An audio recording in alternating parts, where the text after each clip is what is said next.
Da ist ein Gedanke in mir und ich frag mich, wo kommt der nur her? Bist du Freund oder Feind? Tust du mir gut oder nicht?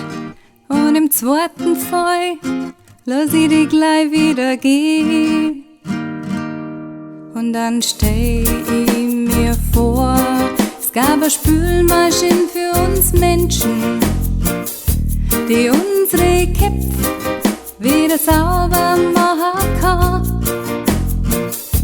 Wir kamen raus und dann strahlen wird's uns so klar, weil der Glasspüler eindeutig Liebe war.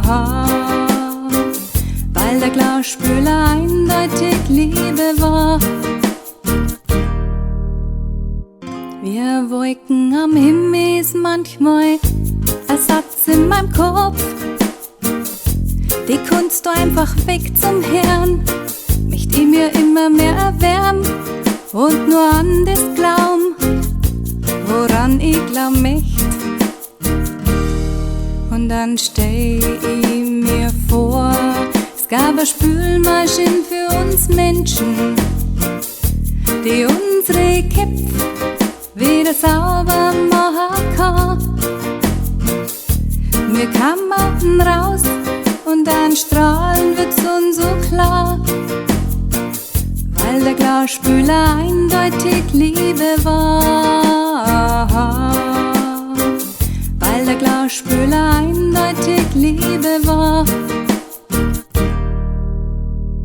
Wie ich mich wieder mal beim Grübeln ertapp, mir auf die Schliche gekümmert bin, kann ich gleich wie beim Radiogerät den Sender verstehen und ich loch und ich freu mich, weil ich kann frei wählen.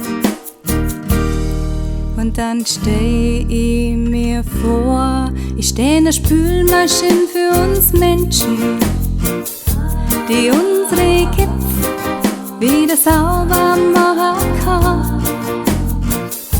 Und ich komm dann raus und die Strahl wird's uns so klar, weil der Glasspüler eindeutig Liebe war. Weil der Glasspüler eindeutig